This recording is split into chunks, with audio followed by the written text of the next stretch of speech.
What is going on, everybody? Hello. Depraved Slasher here. We are back with the Pound and Slash Marvel Media Podcast. I'm Depraved. This is Pound. Yeah. You're fired. Just like, shit. Stop. This is the Slash Marvel Media Podcast. Let's go right into it. We're not doing this. Like, just they can read that. Anyways. He can go edit that too. Like, nope, you're fired, Rob. What was So, that? this is a kind of special edition podcast where we're going to finish off talking about M.O.D.O.K. If you watched the one from a couple days ago, we covered the first 5 episodes. We're covering the next 5 episodes here. Hopefully this does not do what happened last time where the first episode was like an hour and a half, which this one was actually like an hour and 10 minutes. And then Okay. hopefully this one doesn't turn out to be 2 hours. So we're going to jump right into it. Oh, God. So episode 6 is called Tales from the Great Bar Mitzvah War.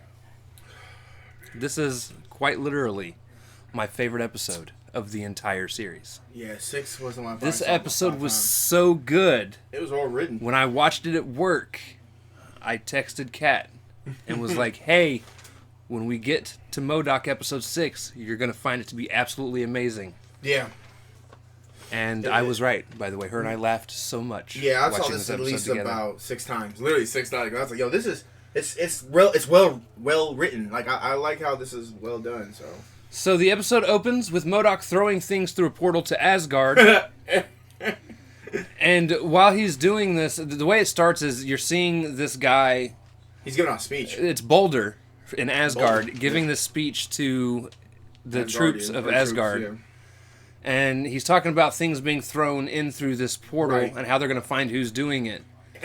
And all of a sudden, mid-conversation, you see this thing land on him and it starts shredding him. Like a shred. And you see a bunch of blood, and it's a paper shredder that Right. lands on top of him. And they're just like, And they're just sitting there watching. There's no like, oh my god, what's going on? They're just watching it happen. Like, what are we supposed to do now? Like, this is what happened.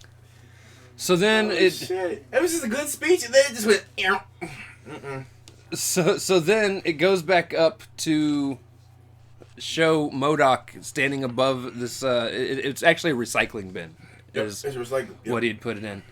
And then he's talking to Gary. Poor Gary. And he's even like, look, I even have this trash can that goes directly to my stomach. He's like, so that way I can pour something to drink into it and eat at the same time.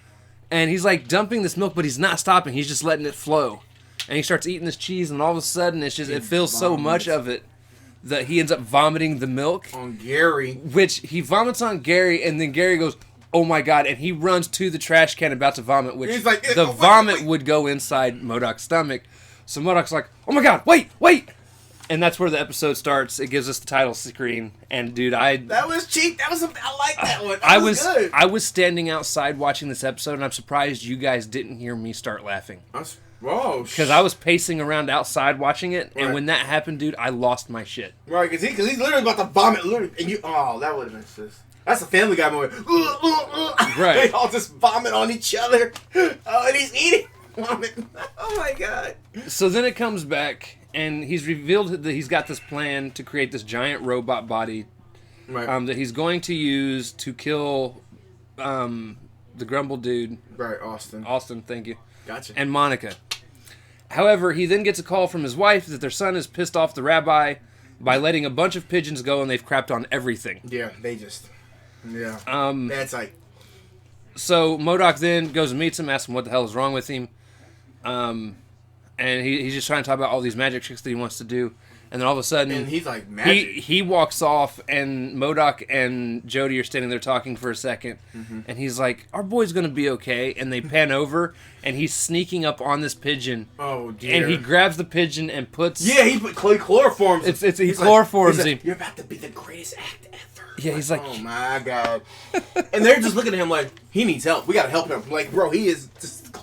So, what? Lou is tripping. So, they get back to M.O.D.O.K.'s work. He decides he's taking his son in with him. Right. And he basically tells his son that he wants to see his magic tricks. And his son's like, oh, I thought you hated my magic. He's like, see, there was a magic trick of my own. So what you got? He's like, well, I've only got the basic stuff with me. So they go over to this table. He's like, I got my magic hat. I've got my deck of cards. I've got a wand. I've got a backup wand. I've got 175 handkerchiefs. He got a, like, he said a bunny? No, it was an animal. Like, it was he pulls out a sword, lays a sword he down. said, I don't know what this is, like a magical thing? Like, what the? And MODOK's like, this is all fantastic. And then he, like, wipes it all off. He does the most. He does the most thing ever. He wipes it all off. He throws it into the recycling bin that leads to Asgard. And then... Yeah. And his son's like, oh, little did you know, I have no problem digging in trash for the things that I love. And he jumps right in. And he's like, Lou! And it was like, already gone. So then M.O.D.O.K follows in afterwards. Right. And his son lands in a river. Right. Completely unharmed. And M.O.D.O.K's like, he landed safely, woo! And Valkyrie, out of nowhere, swings through, dings him. He bounces off the Rainbow Road, and he just... And he falls and lands right on, this is like open field. Open field. It's so stupid. He's like, oh, God. He's like, why wasn't my landing like his landing? He literally got smoked. So I was like, he ends up getting knocked out by a fire extinguisher that falls through. Right. But right as this is happening, his son is being carried off by what they called goblins. And at some point, M.O.D.O.K wakes up. And he can't move. And he's like, I don't know. He looks over and he sees this goat. And he yells at the goat. The goat freaks out and faints. And he's like, oh, you're one of those fainting goats. And this is crazy for me. This shows you how crazy I am. I've never seen a faint goat. They literally had to show me videos like, oh, these are actual things that they do. They're so scared. They freak themselves out. Well, it's a defense mechanism. It's like playing dead. Playing dead, defense mechanism. Right. So I was like, okay, he just faints. Which is the dumbest defense mechanism. So you gonna faint? Like, what? I'm gonna play dead. See what happens. He realizes this goat ate his wires. Yeah. So he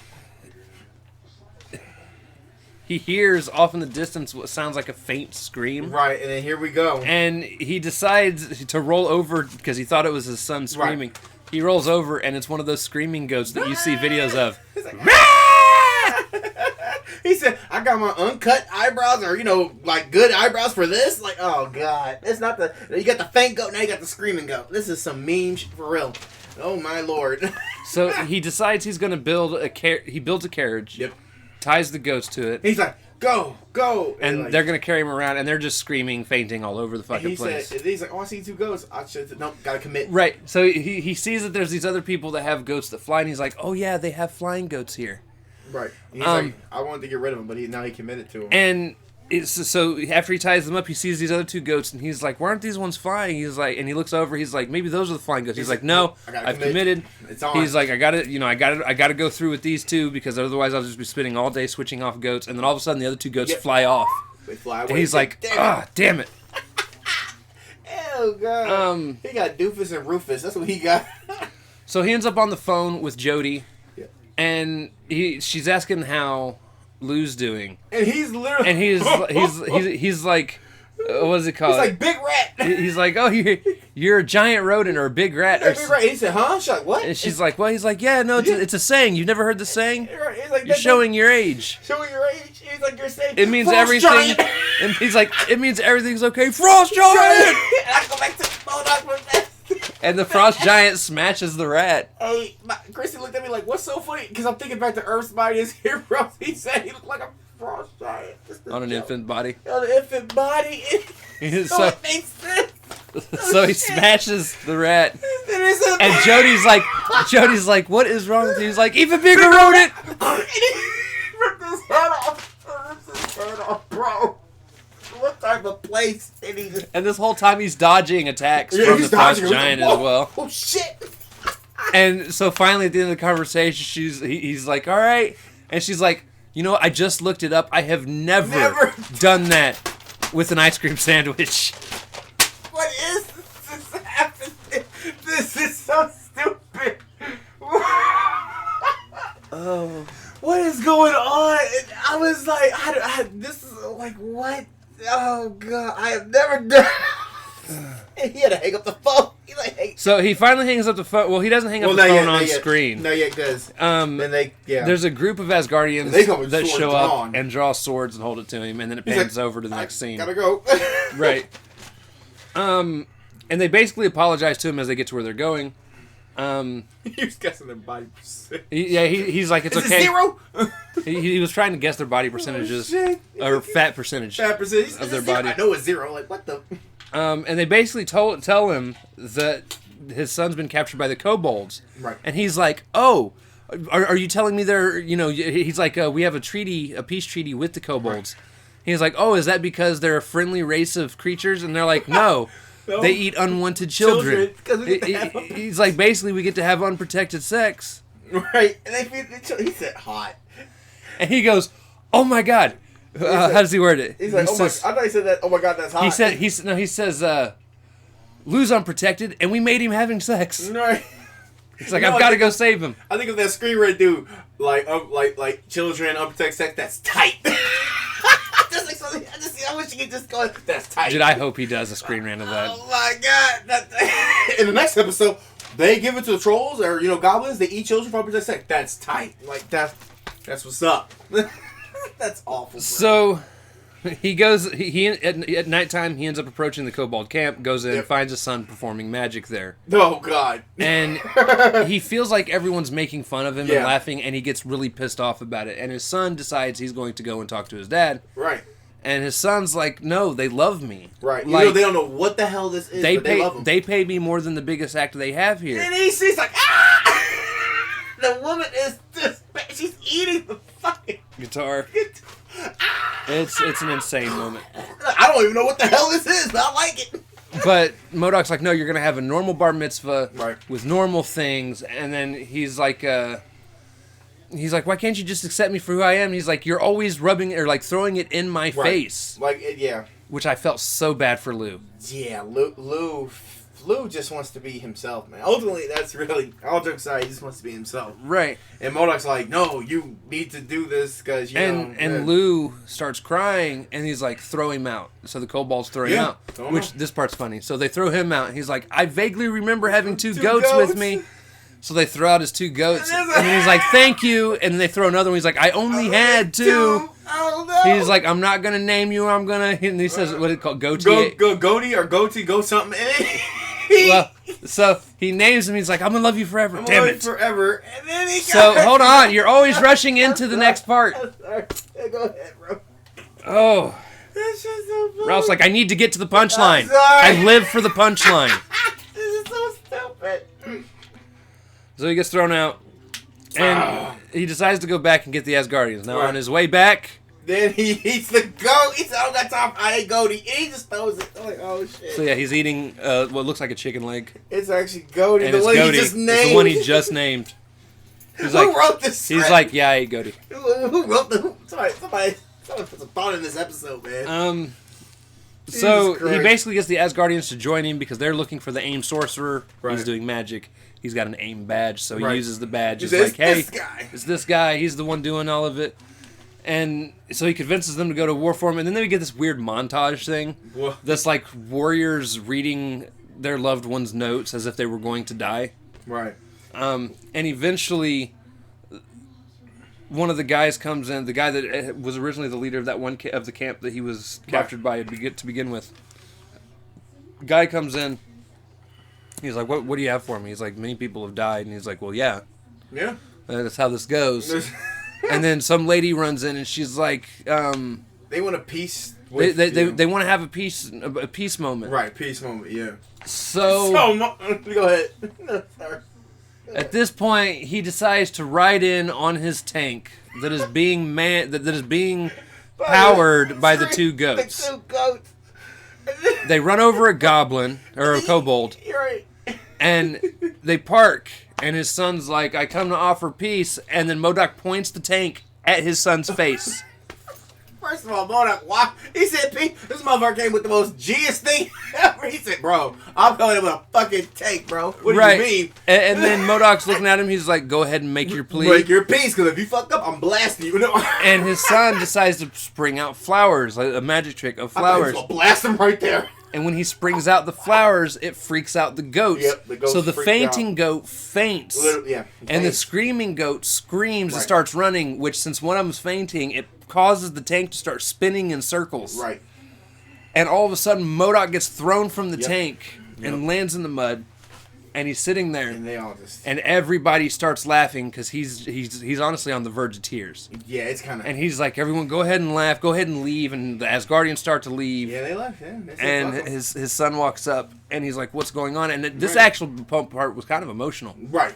And he's like, M.O.D.O.K says, "This is what I've been trying to save you from." Right. He's like, "I don't want people to laugh at you. I don't want people to make fun of you. I want you to be liked." Oh yeah, yeah. And he's like, all I ever wanted was to be like you. He's like, I don't want you to be like me. I want you to be more like Tony Stark. Right. He's like, but Tony Stark's your most hated enemy. He's like, yeah, but everyone likes Tony Stark. Right, everyone likes Tony Stark. Yep. He's like, I want people to like you. Right, and then he said something like, until I take over the world or something, you have to like, I guess, be normal. I guess because he don't want him to be that, and that's kind of crazy though, because it's like he's failing. In this series, it's like a slow failure, and hopefully gets back to the greatest arm of Melissa. And it's like a slow failure with Jodie. It's like, not Jodie, Lou. It's like, damn, you are really. It's a failure with all of them. Right, well, yeah. Because the first 2 episodes you just failed your wife. The next 2 episodes you just really failed Melissa. Now you are in this part with failing Lou, and it's like, Jesus. You feel bad for M.O.D.O.K. M.O.D.O.K can't catch a fucking break. Ain't that a trip? He can't catch a break in this situation, man. He really can't. So, after this, the Kobolds basically say that they need to, even though peace has been gained, they need to kill off the main leader. Yeah. So Lou does this fake magic trick where he's sawing his dad in half, which somehow his dad now has, and the Kobolds didn't notice this, human legs. Right. They never noticed. Because you guys know the machines when they cut people in half. Right. Anyways. He's just so stupid with it, though. So, yeah, they go through that. And then the episode kind of ends, well, towards the end of the episode, M.O.D.O.K's talking with the rabbi. Yeah. And the rabbi basically tells him that his son is hurting because of the divorce. Yeah. And he's like, so no magic. And she's like, no, not that. And he's like, so magic all the time. And she's like, not that either. There is no easy answer. Right. Without his parents there, or, yeah, he's slowly just pushing people away. Right. Well, like, but I swear to God, she cracks the funniest joke, the biggest punny fucking joke. What did she crack? She's like, she said something about, I'm a hip rabbi. Oh yeah, I'm the hip rabbi because she said I wear the polka dot. She's like, thing. I wear the polka dot hat thing. I'm like, what? And then she says, how did she word it though? Fuck. She says, I'm a silly rabbi, and tricks are for kids. Tricks are for kids. I was like, no, she did not. And I lost my shit. Why did she say that? Puns are fantastic. Yeah, no, that was a pun. No, that was a good one because she's like, I'm the cool one. Like, bro, what? Puns are fantastic. Oh, well, because first she said like, oh, this is a lot of casualties, but you thought she was gonna be restricted. No, she said, no, I'm cool with whatever the fuck. Like, I'm cool. Like, don't put me with that guy. So M.O.D.O.K ends up leaving the church kind of bummed. Oh yeah, bummed out. And his son's sitting out there, and he's like, he's like, so did you tell her we're gonna do the magic trick, and you're all for it, and this and that? And he's like, we'll talk about it later. And his son can tell that the conversation didn't go the way M.O.D.O.K planned for it to go, which kind of dragged his son's attitude down. Yeah, once again, plummet down, just like Melissa, just.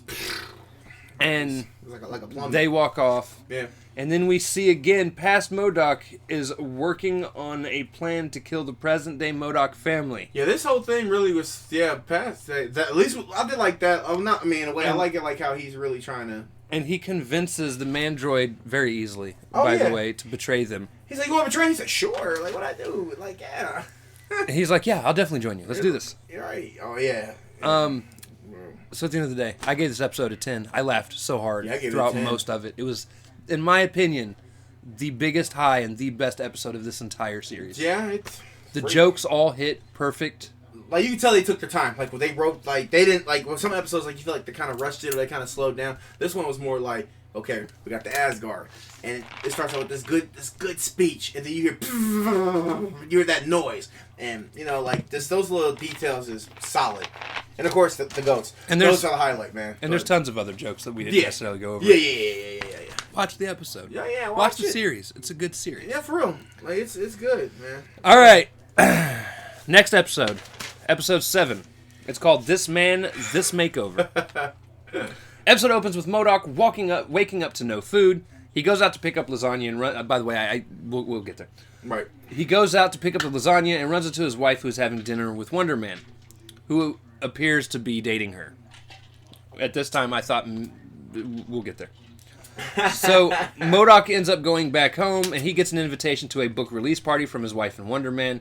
And during this time, he's watching TV and finding out they have this high-profile relationship. Right. And he's just getting more and more depressed. She's touching his ass. He's like, oh, yeah, she likes ass now. He'd actually... was this the episode where... What's up? Yeah. So, and he also at some point puts a copy of his wife's book underneath the fridge to even it out because he couldn't get the fridge door open. Yeah. This will come back later. That's why I brought it up. Right. All right. So he gets this invitation to this release party, and then he goes and finds his daughter who's ice skating to have her give him a makeover. And she agrees, so they go to the mall, which is a fun little montage section where he's trying on different outfits. This montage was and good. It's got some funny moments, but he ends up getting his makeover and ends up going to the party, where everyone, when he shows up, actually finds him very attractive. Yeah. Yeah. Even Jody was like, "Yo, M.O.D.O.K? Like, what? What? And then he has this moment where he twerks for the cameras because he has fake ass cheeks. He said, "Get him before they get rotten." And he starts bouncing his chair, and they're clapping. They start and I'm just like, dear God. M.O.D.O.K is a savage. No, this is some G shit. M.O.D.O.K is a G. He said, "Y'all put there like a beast." So then it goes into the commercial break. When it comes back, it gives us the whole "how did we get to this point" setup. Right. It's like and we see that like Jody is in a meeting with this publicist. And she's like telling her she needs to do this, she needs to do that, she needs to. She starts bringing out some like racist stereotype things. That was fucked up. That was so fucked up. And is just going in, and then Jody's like, "Look, I'm just gonna be myself. Like I'm not going to pretend to be somebody I'm not." Yeah. So she ends up going to this bookstore, and she sees the chicken goop of the chicken soul, or whatever the hell they call it. What the fuck is that, bro? And then she sees her book on the bottom shelf. And she's just like, I don't know how I'm going to get here. And then all of a sudden, Wonder Man walks in, but he's got his outfit on. They kind of hit it off. He gets her phone number. He goes to save the day. Right. The publicist calls and is like, oh my God, you're dating Wonder Man, because somebody got a picture of it because Wonder Man's famous. Yep. So they're always getting pictures of him. And she's like, no, I'm only going out on this one date. And Nathan Fillion is good at playing Wonder Man. Yeah. He did a great job. Yeah, I got to give it to him on that. Yeah. Yeah. So everyone is basically watching their lives at this point. Right. And she's playing this whole nervous, like, kind of, I don't know how to handle fame, but then starts to embrace it. Right, she starts to embrace it. Her book sales start to rise. She eventually gets up to number 2. Yeah. And she ends up back in her publicist's office. And while she's there, it falls down to 3. And she's like, well, what do I need to do? And the publicist is like, is there anybody you know that can cause a lot of drama for your life for your book to sell? Right. And she's like, I've got somebody. I know somebody. Which she knew M.O.D.O.K was going to be at that restaurant. Right. So she set M.O.D.O.K up to come to this party. This was and dude, I had never gone a complete 180 so quick in liking a character all the way to hating the character. What so the quick in my life. That was so goddamn, but it was so good, but yet I fucking hate you for it though. Oh, I really hate you. So you just was always there. You're like, oh, M.O.D.O.K. Okay, you a bitch, huh? Okay, you just a bitch all along. Okay. So we get back to the party, and Jody's talking to M.O.D.O.K, and she's basically like, you are not going to fight Wonder Man. Even though if you did, you'd whoop him. Right. Everybody knows it, and he's like getting all excited. And see, when I did that, because I'm like, bro, like, he never really questioned it. Like, I mean, I guess not, but damn, I would have questioned, like, why are you trying to do this, man? Like, what? Right, so him and Wonder Man end up walking over to the red carpet to get pictures together. Right. And Wonder Man and him are arguing, but it's a reverse argument. It is so weird. Yeah, it's a weird... They're arguing over who's going to punch who. Right. And I don't mean like, oh, I'm going to swing on you. It's like, M.O.D.O.K is like, you're going to punch me, and Jody's going to see what kind of a trashy person you are. And he's like, no, you're going to punch me. You're going to punch me. I'm like... I'm the good boyfriend in this situation. And we're like, what is happening here? And then it basically boils down finally to M.O.D.O.K being like, she's only using you for the sex, and that's what tips him overboard. Yeah. And he ends up beating the shit out of M.O.D.O.K. Yeah. These are so... Each episode really just... Like you said, 180 with Jody, but really makes you still feel a Now, little bit for him. While all this is going on, the kids decide they're done with the bullshit. Yeah. They go inside to raid Dad's liquor cabinet, where they find a gun that when shot with, it makes you feel drunk without the alcohol. Without the alcohol. And so they shoot themselves and get really drunk. Yes. Which that was interesting. I was like, okay. So they go back to the M.O.D.O.K and Wonder Man fight. Jody comes over and basically blames M.O.D.O.K for instigating it, which really pissed me off, but I knew that's what was going to happen. Yeah, Jody just damn, she became the worst. I thought it would be awesome, but it's actually Jody. Damn, Jody started doing this shit like in episode 2, to be honest. I was like, fuck, man. But M.O.D.O.K leaves crying. Again, Mikey, yeah. At night, we see the kids are laying on top of the roof talking about how much they hate their parents. Yeah. They basically, Dad's an idiot. Yeah, Mom's fake. Yeah. I'm happy they got that. I mean, I get it, Dad's it, but at least I'm happy we did get the part that Mom is fake. Because Mom ain't no godchild either here. No. Right. Mm-mm. And they say the only person that... They thought their dad was the most lame, but the only person more lame than M.O.D.O.K to them is Wonder Man. Yeah. You're like, oh, Mom really knows how to pick him. Right.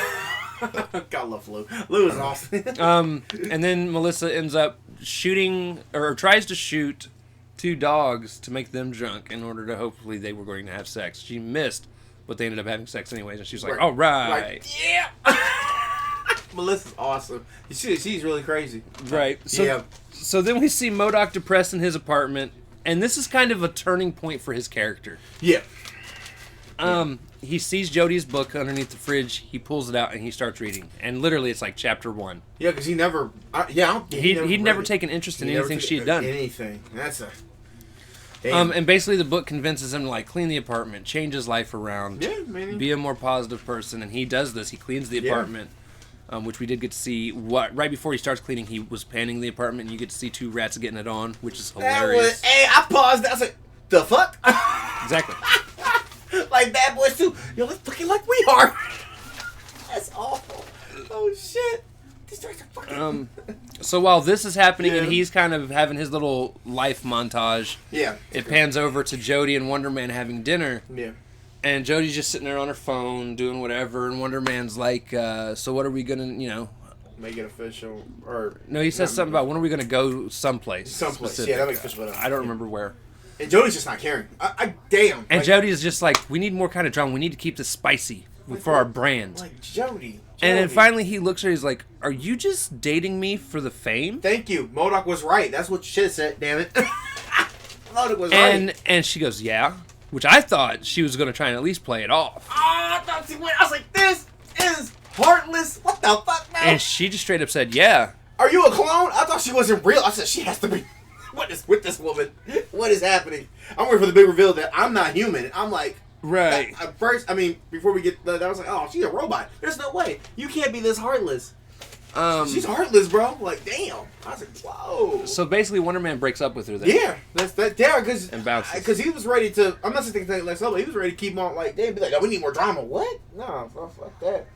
M.O.D.O.K finally realizes, basically, in order to be happy, he's got to let her go. Yeah. So he signs the divorce papers. Yeah, he finally signs it. That's it. That was probably the hardest thing he probably ever had to do in his life. He signed them bad boys, and that was it. I was like, damn. He goes to give them to her. He knocks on the door. She opens the door. And he's like, look, I want you to know. Right. He's like, I really don't want to do this, but I understand that's selfish. Right.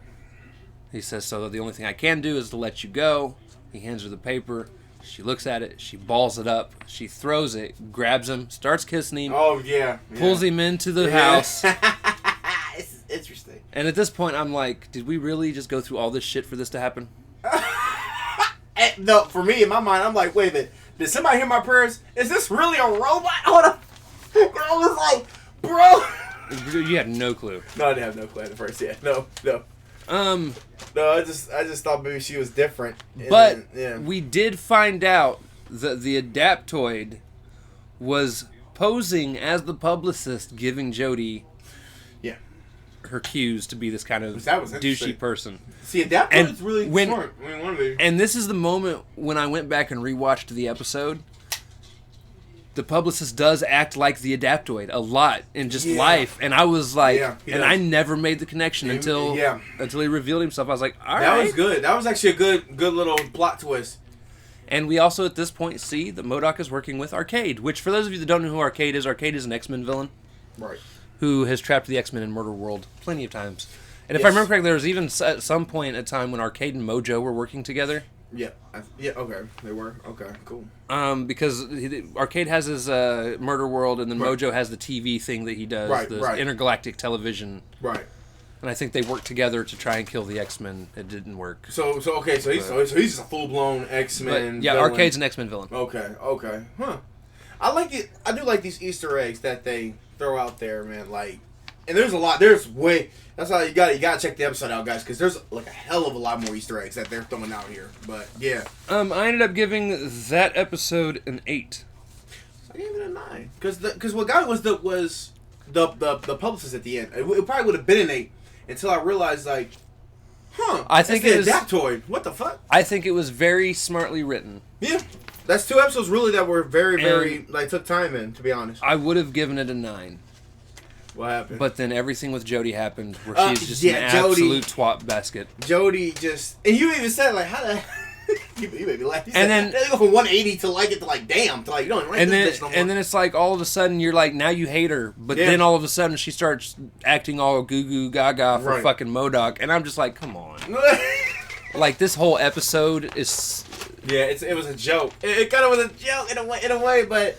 Honestly, the best part of this episode, in my opinion, is M.O.D.O.K discovering who he needs to be. Right, and that's why I gave him 9 because it really was a character development. This whole thing. And then the kids opening up on the roof, even though they were drunk. Right, because they never really like talked to each other awfully, so that was good. That's why I gave it a 9 because of the whole character development. You don't get those hard enough in TV shows as much anymore, so it's kind of I'm happy that they actually took the. It still made it a little bit funny. It still took it back and dialed it back a little bit. Do you remember when I used the same excuse for the Captain America episode? And I was like, character development. Motherfucker. And he was like, no, this is boring.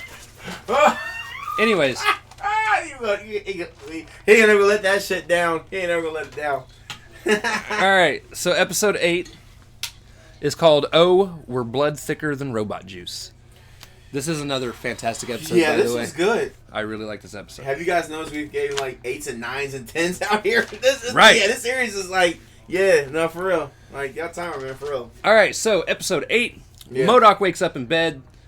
They basically have this moment where him and Jody have this like intimate moment where she's just all for everything that he's doing. Right, and he's like, man, this is... And he's like, this is weird. This is weird. The kids bring him breakfast in bed. Oh, yeah, breakfast in bed. And he's like, even better. Like, everything is perfect. And then they pan out, and you realize they're being watched on TV by Jody and the kids. Right, by the kids. Yeah, that was crazy. So this is where you realize the family in the house is fake. Fake. And the real family's under... Like being held hostage. Right, somewhere, like, yeah. And they're like, it's not us, it's not them. We're like, we're the real ones. It's like, golly, y'all got trapped like that? Damn. But M.O.D.O.K believes they're real. Yeah. At least at first. So then... oh, God. The fake family and M.O.D.O.K continue with what they're doing, while past M.O.D.O.K finally comes in and reveals to the real family who he is and tells them that he was supposed to rule the world if it wasn't for them. Right. He would be... He blamed all 3 of them. Like, they're all bad. Like, he could have been Emperor Supreme and everything. He has he reveals that he has slow-moving poison headed in their way. Slow-moving poison. And it's like super slow-moving. Oh, shit. It's these poles that come out of the wall, and they're moving and they're at just such like... a ridiculous slow speed. That's so stupid. And they can only be saved if M.O.D.O.K notices that the family robots aren't real. Right. Melissa ends up... Her and her brother end up using the watch to control the Roomba to go spell robots and marbles in the garage while they're doing their garage band thing. Just watch the episode. You'll understand. No, this part is fantastic, though. Because me and Nick thought of the same thing. I said, oh, shit. That one. Oh, shit. So... M.O.D.O.K goes to stretch, and he's like, my version of stretching is just looking directly at the ground. And he starts headed towards the ground where he's going to be able to read robots. And Jody ends up kicking the marbles. It's almost like she just like stood there and like, bro, like, okay, oh, hey, sweet thing. And he's like, oh, hi, babe. Hi, babe. And then she sings a song that says she wants to renew their vows. And he's like, oh, you want to renew your vows? And at this moment, she slips face first into the ground because she slips on some marbles. And he goes, oh my goodness, you ate shit hard. You ate shit hard. And I was like, that is so me. And even she said, she was like, that is something you would say. That's something I was like, oh no. Damn it. Oh no. Oh no. Every time I hear that shit, I get this one. Just whoop.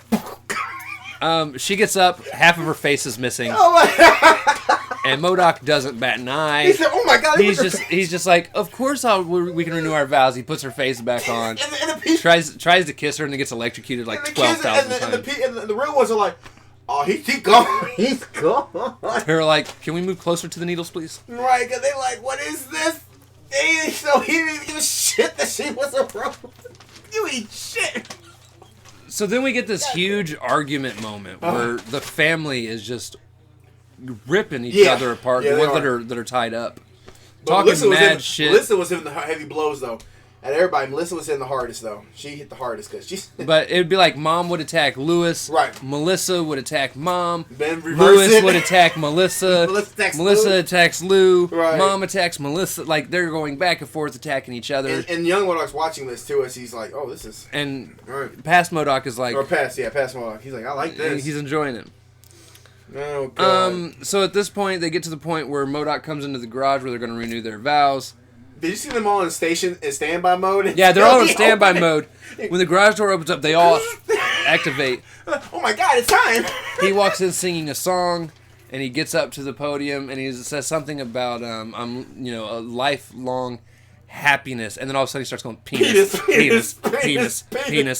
and his face pops off, and she catches it, and the face looks at him and goes, "You're really gonna love this," boom, and then explodes. Oh my god! And the kids are like, Dad knew. Yeah, no shit. And then all of a sudden, you see their harnesses lift up. The poison darts pull back slowly.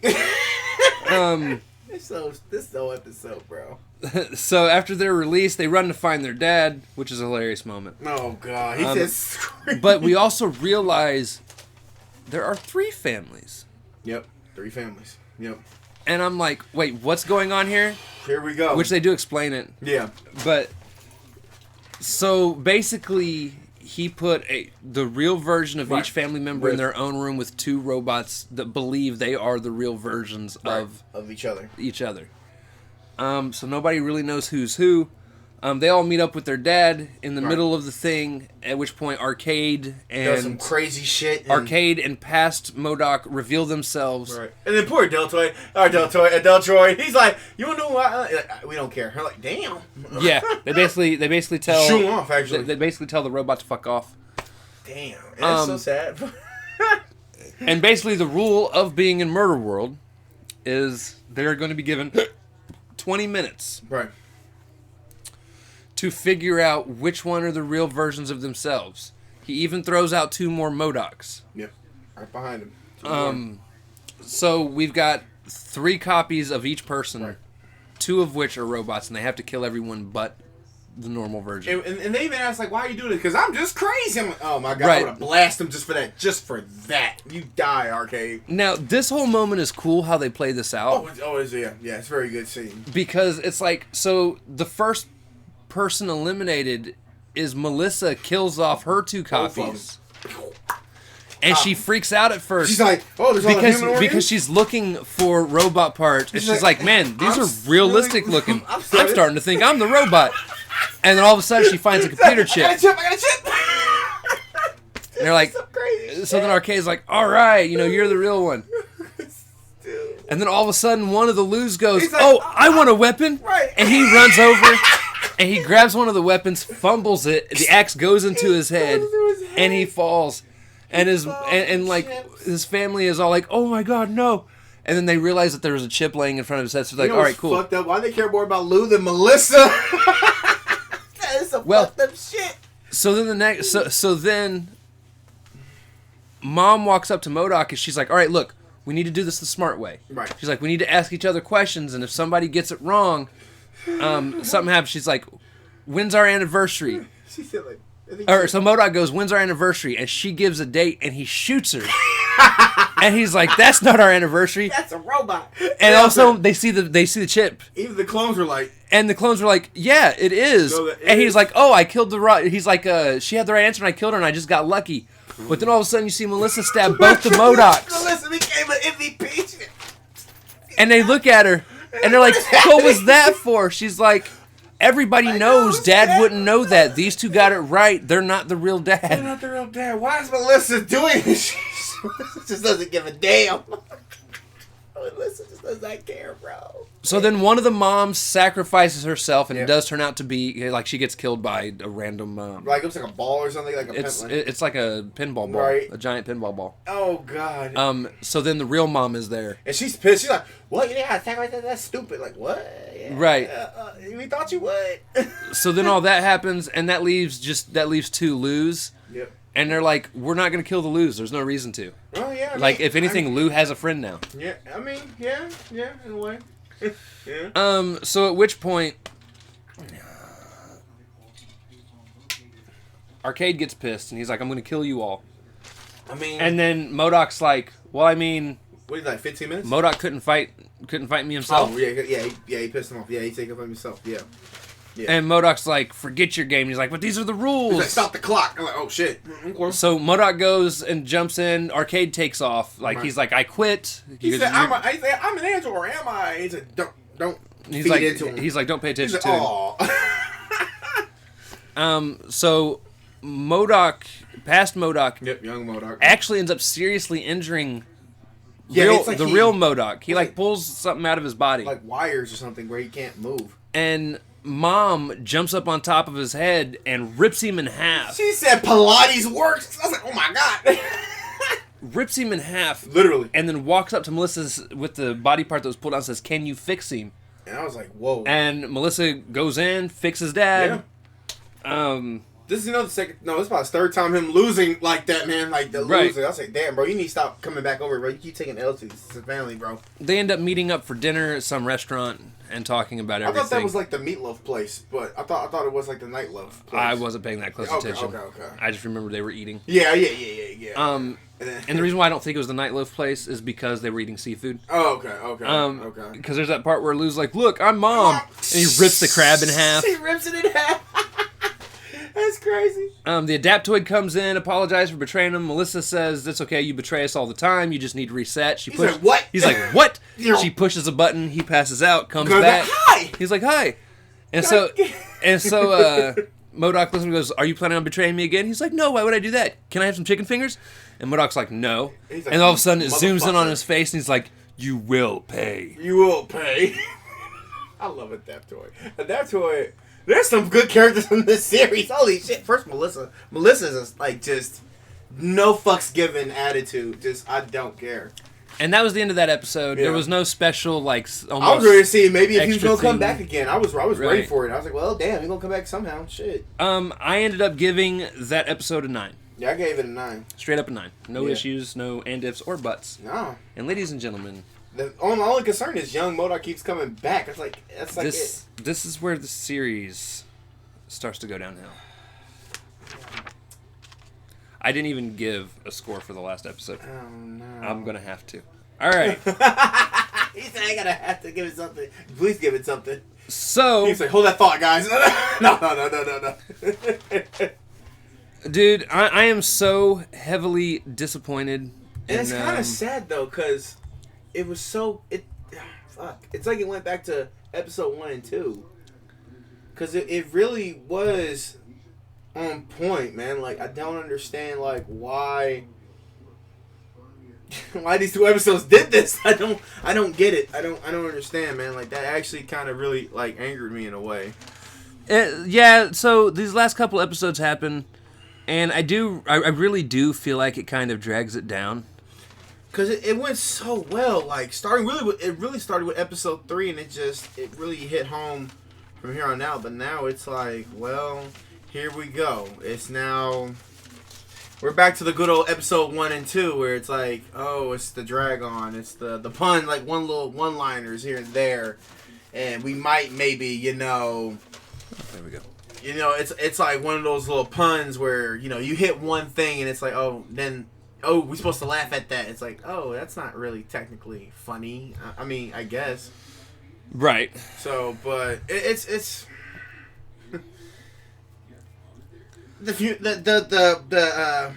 all right. Yeah, the beginning was cool. But yeah, let's just go in. Yeah, the beginning was cool though.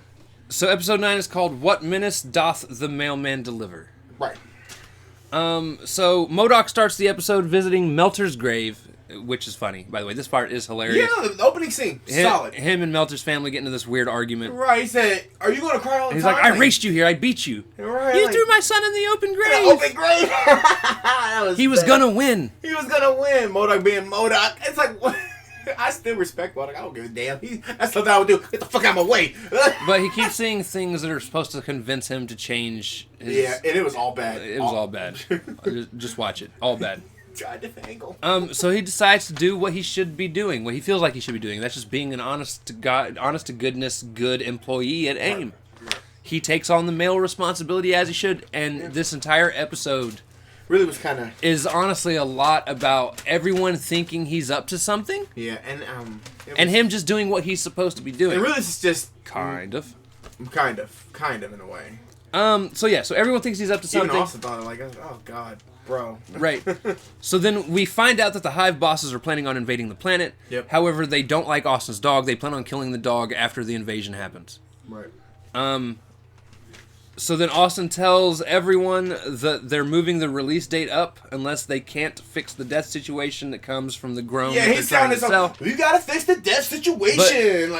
Bro, he can't be too hyped. And this is... No, he's fake hyping it. Oh, yeah, well, I know it's fake hyping it, but... You know. Because he honestly wants it to fail. He wants to keep his dog. Yeah. Well, yeah. So he's hoping it fails, and every time it seems like he's like, you know, Right. we're going to have to push this back, and then M.O.D.O.K comes in, pushes his little mail cart, gives people their mail. Right, he's just... And then he's like, I can fix it. Yeah.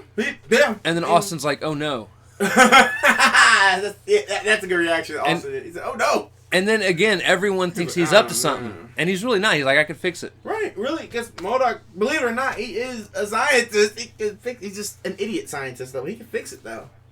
So, and then we also see Gary skips out on hanging out with his husband because he knows M.O.D.O.K is in trouble, so he's going to try and save M.O.D.O.K by killing Austin because he knows Austin's up to something. Cool. Dang it, Gary. Gary, why you keep getting in situations, bro? Austin wants to get M.O.D.O.K involved in stopping whatever's going on because he knows M.O.D.O.K would be able to help prevent the Hive from taking over. Right. And then old girl Monica has decided she does not trust M.O.D.O.K at all. She thinks everything he does is to get at her. Man, calm it down, bitch. Just calm it down, Mo. Even to the point that Monica suspects her daughter is M.O.D.O.K in disguise. So like she sneaks a spinal tap to make sure it's not it's not M.O.D.O.K hiding, and then she shrinks her daughter down and snorts her like cocaine. I don't understand. Monica and Jody, they're just...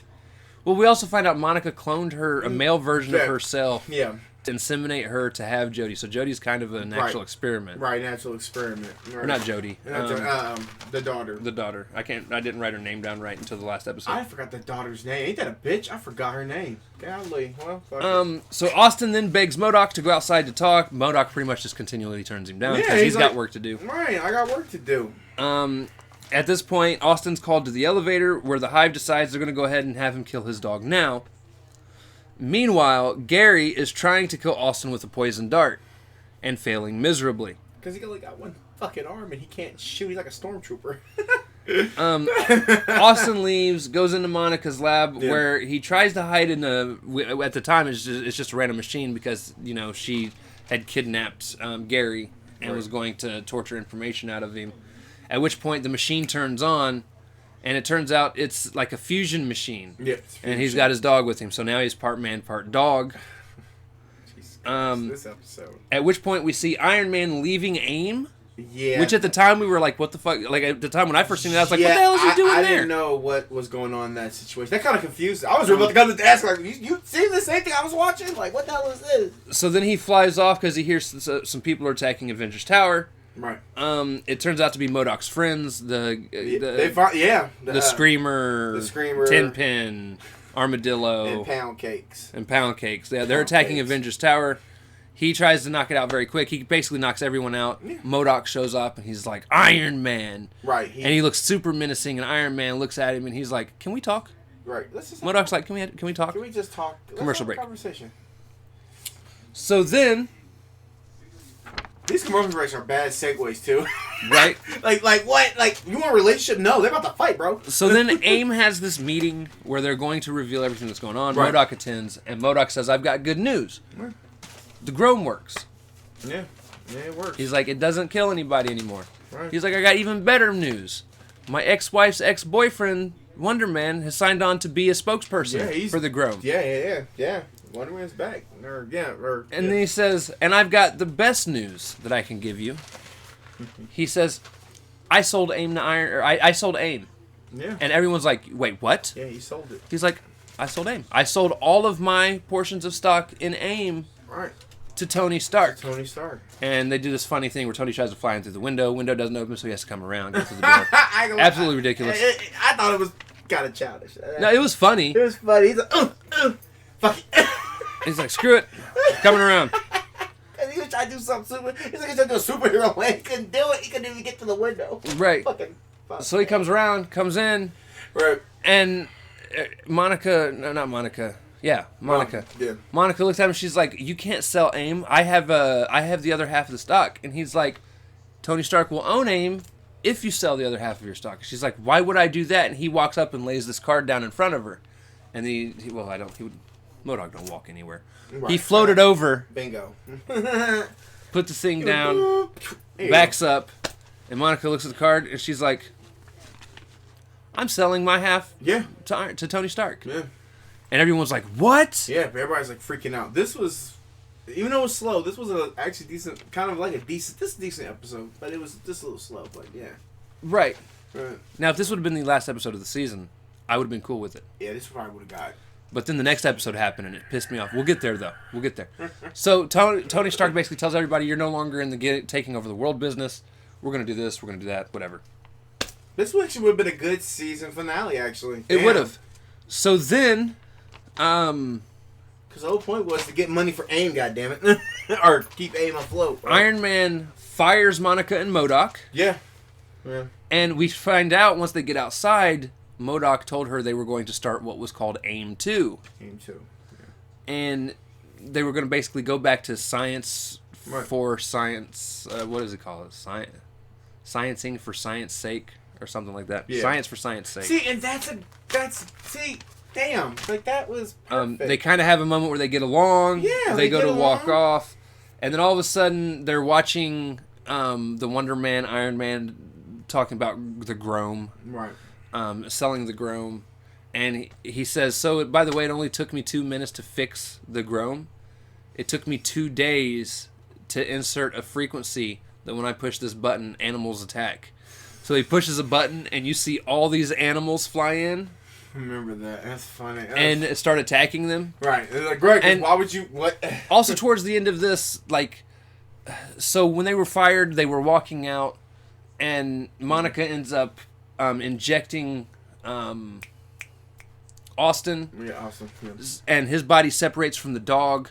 And he actually chases her out to be like, hey, you can't sell the Grome because... And then all of a sudden, a truck hits him, kills him. Yeah. So they have no clue what that's all about. Austin got hit like Mean Girls out this bitch. Right. So all that happened. Bam! Like, oh my god. And then the episode ends with the Hive hiring somebody named Janice to be the new Hive CEO. Well, Miss Austin. I don't care. He was nah, solid. He needed to die. But at the end, that should have been your 9 because you actually got what Austin did. It's not though. I ended up giving that episode a 7. Yeah, I gave it a 7 as well. Yeah, unfortunately. Here's the thing: had it been the season finale, it would have been a good send-off point because it's like that moment where it's like you could tell they can do more to the show. Right. But like, if the show just ends, it's a satisfying. Like he finally got away from AIM. He started his own thing. Him and Monica are cool again. They got along. They're cool again. And Austin's dead. Austin's dead. That was what they and did. they did the thing where the Hive is setting up the future of what is going to be the Hive. Right, because you see they got a new person called Janice, so, and she, So it's one of those things where it's like... That's it. It would have been a good ending. Everything was really met to an end. Like, everybody got everything tied up, like, really, besides his family, but that's the point. And then episode 10 happens. And then we go to this bad sack of shit as episode 10. This is called Days of Future M.O.D.O.K. That was which, by the way, is a fantastic name. No, that's a tight title. I like that. So the episode starts off. Lewis is having his now I actually have it written as Lewis is having their bar mitzvah because remember there are now 2 Lewis. Lewis has their bar mitzvah. Yeah, sure. Jody is urging M.O.D.O.K to go find friends for him, so him and Melissa go to the mall and to find teens to show up to the bar mitzvah. They tell people they're filming a movie and want them to show up. During auditions, M.O.D.O.K reveals that it isn't real and all the teens bounce. Yeah.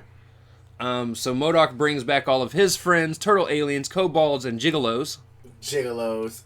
For those of you that don't know what gigolos are what they end up creating. Yeah. The jiggly... The jiggly jelly thing. Jelly people. It's a gigolo! That's awful. Jody is not happy about this. The bar mitzvah is an absolute drag. Yeah. The kobolds eat the caterer. M.O.D.O.K at one point tries to hire prostitutes for his kids. I'm sorry, that was kind of funny. I didn't get that one. That was kind of funny. I was rewatching the episode at the office, and the guy that sits in front of me, which I will not say his name, but the guy that sits in front of me turns around and legit goes, but doesn't he just say he was ordering them? They called them escorts, not prostitutes. Right. But the escorts were being put out of business because of the gigolos. Right, the gigolos were winning. So yeah, that's kind of interesting. It's a funny moment. Damn, there's some funny moments in there. It's just. And then M.O.D.O.K ends up talking to Lou. Yep. And this is honestly one of my favorite moments of this episode, though. Is Lou's like, we don't want, because Mom walks up as well. It's Mom and M.O.D.O.K, Jody and M.O.D.O.K walk up to talk to Lou, and he's like. Because Mom had said something like, do you want me to dance with you? Dance, yeah. And they were like, no, we want to dance with Dad. Which is kind of interesting. And then she's like, I carried you for 9 months, you little shit. That was kind of funny. That's a 1A, because at first, besides Lou was always like a dad, but at first it was kind of like, they didn't give a damn. Now it's like, I think, no, because if you think about it, Lou's always been closer to Dad. Okay. He's always wanted to go visit Dad and wanted to be around Dad. It's Melissa that couldn't fucking stand him. Right. And she's starting to get along, not loving it, but Yeah, hold off. We're not there yet. I got you. But Lou is basically telling his dad, like, I look up to you. Right. Yeah, he respects him. You're the person that I've always wanted to be like when I get older. He's like, so I want to dance with you. At which point, M.O.D.O.K says something like, I'm not doing it. Unless, and then I don't remember exactly how he worded that. Right. But he ends up dancing with his boy. Right. Yeah, overall. Both of them. Yeah. I was like, dang, M.O.D.O.K, you went back to evil again like that? That's he pulled a 1A on your ass. Got you, bitch. Yeah.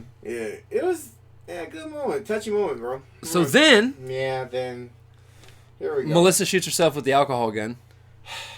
Where Whirlwind comes up. Fucking Whirlwind. I thought you died, bro. And she ends up, putting him in this arm bar and bending him over this thing and, beating him up against it. She's like, are you stalking me? He's like, no. I've only gotten in trouble for stalking Storm. And he goes through this whole list of female Marvel characters. Jesus Christ. It's a long list. So Black bad. Widow, Storm, Jean Grey. What happened? Bro, why are you stalking all these women, bro? But during the argument, he reveals that her dad showed videos of her skating all the time when he was at the bar. And it was like a touching moment because she realized her dad really does care. Right. She doesn't go up and approach her dad to talk to him. Unfortunately. Or nothing like that. I was so ready for it. I was like, go. But go. She smiles at her dad. Right. And I'm like, all right, we're finally getting... At least we are getting that moment where... Yeah, bonding moment. I was like, let's go. So then Jody asks if she could finish the dance because the kids decide they're going to go run off and dance with Carmela. That's what the little girl's name is. Right. Okay, Carmela is Monica's daughter. Oh, Carmela. Nice. So they go and hang out with Carmela. so Jodie asked to finish the dance with M.O.D.O.K, and she's like, "Is this really what you want?" Because he talks about them two being going back to the way they were, and she's like, "Is that really what you want?" And he's like, "It is, but I know that's not what made you happy. Right. Or, I know you weren't happy." And she's like, "The dinner the other night, it was nice." And she's like, "So I mean, we could do those for a while, just having dinner together as a family." Right. And he's like, and salami sex or cold meat sandwich sex or something like that. These sex jokes were top line crazy. Like what? So then the Adaptoid ends up setting the weird turtle creatures free.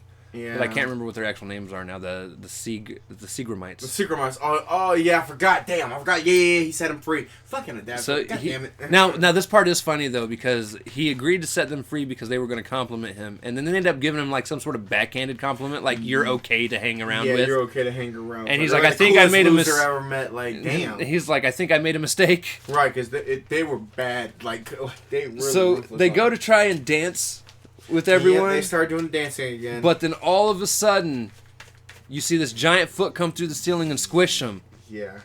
And it turns out past M.O.D.O.K built the suit that M.O.D.O.K wanted to build in episode 6.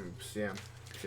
At which point M.O.D.O.K them two start fighting a little bit. Yep. M.O.D.O.K, honestly, regular current day M.O.D.O.K gets his ass beat super quick. It's not even barely inconvenience. Barely an inconvenience. He's like Wasp. Like, goddamn, he's like Wasp, my guy. He ends up freezing everybody in place. Yeah. Except for the family at first. And then they continue to fight a little bit more. He gets knocked out of the way. Giant robot points its fingers towards the family missiles. And starts shooting these missiles. Like finger missiles, and then. And as the missiles come super close to hitting the family, stops, yeah. M.O.D.O.K, present day M.O.D.O.K, shoots the crystals in his face. Yeah, right. Yeah, shoots crystals. Yeah. Which causes everything to freeze, except for the two of them. Right. At which point, past M.O.D.O.K gets knocked out of the thing. At this point, he's also revealed like that was a robot that they'd killed in Murder World, so he wasn't a real person there. Right, obviously. And then he's like, this part of the episode was cool. Yeah. This little segment here. It was good. He decides to take him to show him all the different outcomes that can happen. Yeah. And M.O.D.O.K agrees to go with him. Right. So he takes him to all the different ways the Avengers have killed him. Yeah. My favorite being Hawkeye shooting him in the head. He said Hawkeye. He's like, even Hawkeye kills me? Like, damn. No, Hawkeye gets right in the dome. And then he's like, oh, that's not even the worst. No, it gets bad. And then he starts showing him all the different ways he dies on a toilet. That was so fucked up. Which was so messed up. Yeah. He's so fucked up. So like, then, why would you show somebody that's like, I don't want to see this? Like, here's your definite. Why? Who asked for this? So then he goes, there's only one way to get the outcome you're wanting, and I'll take you to go. I'll show you what it looks like. That was. And he takes him there, and he sees the utopia that he wants. Well, utopia, yeah. And he's like, wow. Yeah.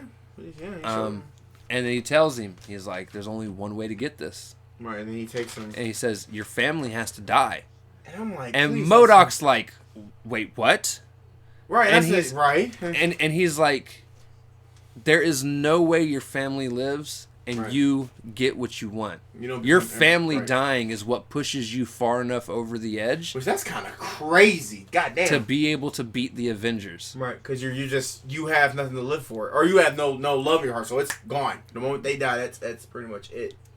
So yeah, that was weird, man. Then he takes him back to the moment, and M.O.D.O.K's standing there in just amazement, and like, you could tell he's struggling internally because he loves his family. But I thought but he's wanted this utopia for so long. And here's the thing, I don't know if he willingly let that happen.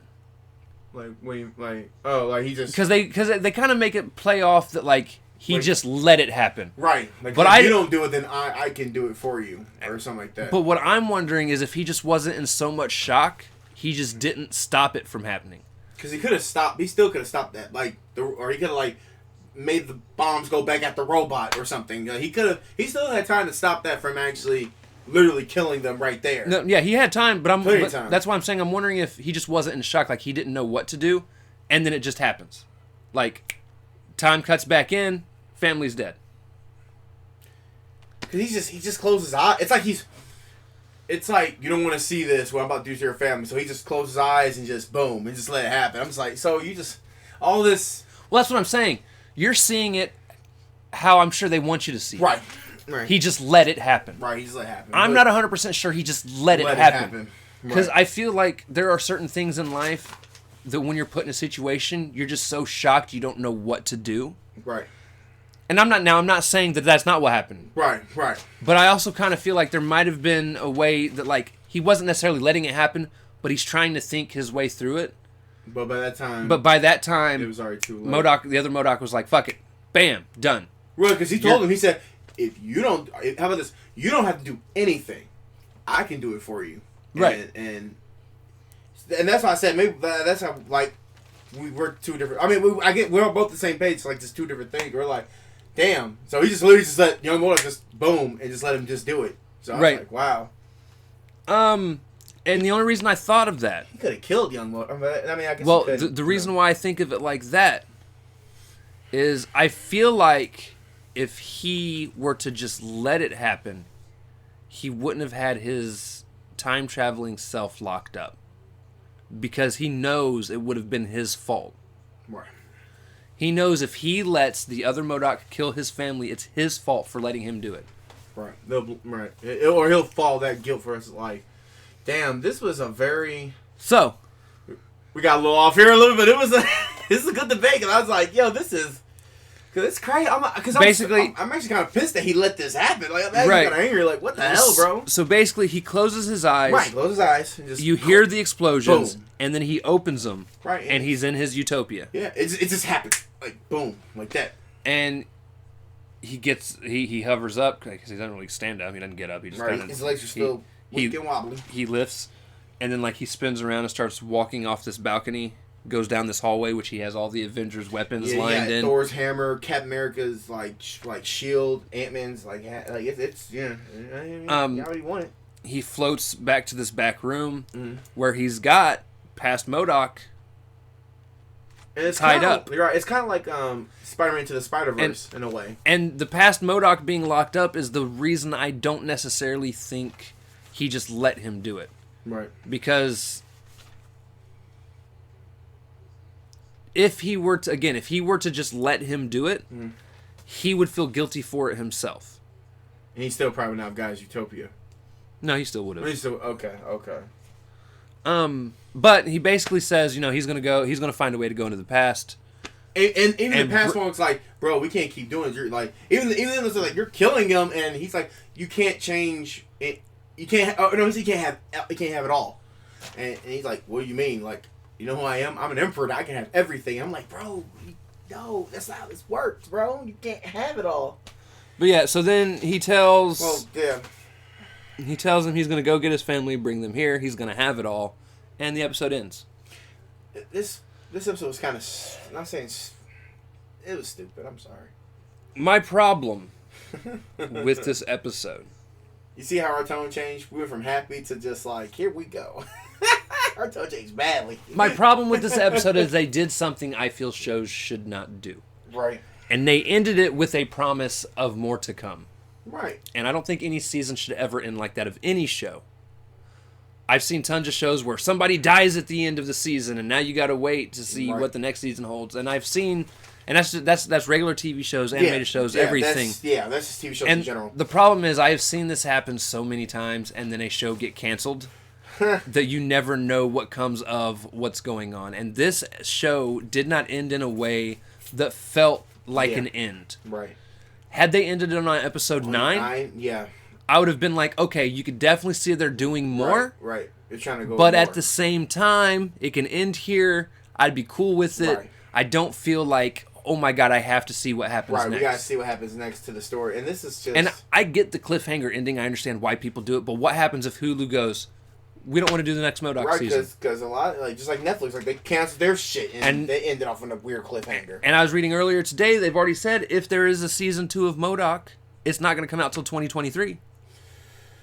Because it's going to take them a year to animate the whole fucking thing. Yeah, that's claymation. That's stop. You got to move. That's stop motion. Yeah, stop motion. You move them fractions at a time, and yeah, it's like okay, move here. But you see them move like this. They're hand move like that. Oh my god, that's gonna take forever. Holy shit.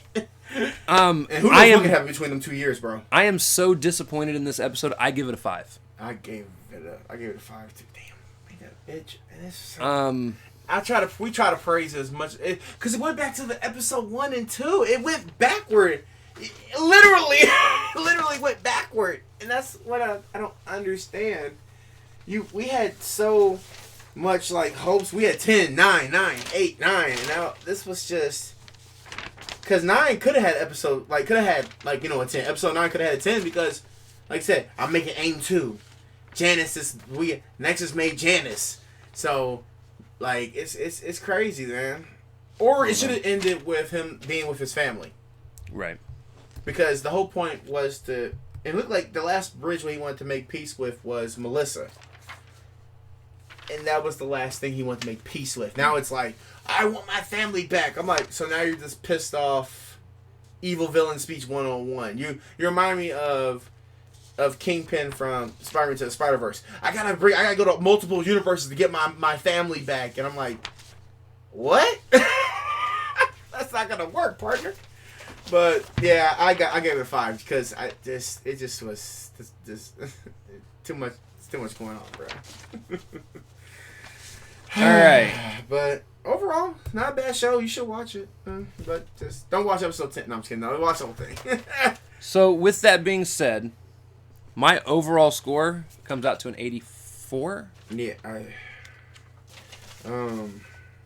did I say? Which evens out to 8.4. I'm going to round it down because of how bad the last episode was, so just an even 8. Yeah, just an 8. Like I said, yeah. What are your scores? We're going to add them up here. Yeah, okay, so... And I might fuck these up from the time we were recording this. So episode 1 was a 6. Okay. Episode 2 was a 7. Okay. Episode 3 was a 9. Okay. Episode 4, we both agreed that was a 10. And okay. Episode 5 was also a 10 for me. Okay. Episode 6 was a 9. Okay. And then where is it? Episode 7 was an 8. Okay. Episode 8 was a 9. Okay. And then that was a 5 for episode 10. You missed episode 9. Oh shit! I'm sorry. Oh, that was also a 9. I'm sorry. Oh no, my bad. No, that was. I thought that was a 7 as well. 7. Sorry, that was a 7. My bad. Sorry. That was and 7. Then the last episode's a 5. Yeah, it was 5. Just how poorly. I feel like they ran out of ideas. So you gave it an even 8 as well. Yeah, even 8. So both of us gave it 8s. No matter how that rounds out, it's going to be an 8. All right. Overall. Well, the thing is though, like I feel like they ran out of ideas for episode 10. You know what's funny? IGN gave it an 8 out of 10 as well. Are you serious? Yeah. Overall. Yeah, because that ending just was. It was a womp moment. Like what the fuck? Right. Now what that means is not display capture, fuckers. Every time. You guys will now get to see us tear this up. Hell yeah. This is the second show we've been able to add something to. Again, it reached an 8 from both of us. Yeah. Honestly, 8 plus 8 is 16. Divided by 2 equals 8. 8. So regardless of how you look at it, it gets an 8, which puts it right up next to Falcon and Winter Soldier. Yeah. Like I said, it was okay. It was okay. Now, what I'm not saying it wasn't better than Falcon Winter Soldier if you want to go technical too, but we're not going to do that. It's a different show. You can't compare them. Yeah, you can't say compare. This one's better than that. No, yeah. It's a completely different feel. show altogether. I definitely highly advise both of them. But yeah, watch both. Yeah, but M.O.D.O.K is a good show. It's Especially episode 6, y'all. I'm serious. Yeah, 6. Yeah. Episode 6 was absolutely fantastic. 6 the reason why I stayed invested in M.O.D.O.K and the characters and all of them. Just, yeah. I'm gonna barf. No. The bad thing is, I really feel like season 1 of Avengers: Earth's Mightiest Heroes is also going to end up getting a 9 or an 8. Yeah. And it's just gonna be like, you guys just love every Marvel show. No. Trust me. We've just gotten really lucky so far. Right, because Warzone. That was a movie. I know it was a movie. We were talking about shows. I know. Well, what would be bad? Oh, yeah. Probably the Incredible Hulk. Anyways. Shit. But yeah, so Incredible. Again, M.O.D.O.K, we've got an 8. Remember, next week we're going back to Avengers: Earth's Mightiest Heroes, which I am super, super duper stoked for because it has been absolutely fantastic thus far. Yeah, I have not had disappointments. It was amazing that it ended with an episode featuring M.O.D.O.K for us to come into the M.O.D.O.K series. Yeah, it was good. And now we're going back to the Avengers. Right. So join us next week. With that being said, we love you guys. Thank you all for watching. We'll see y'all later. See you Excelsior. later. Excelsior. Have a good day, guys. Yeah.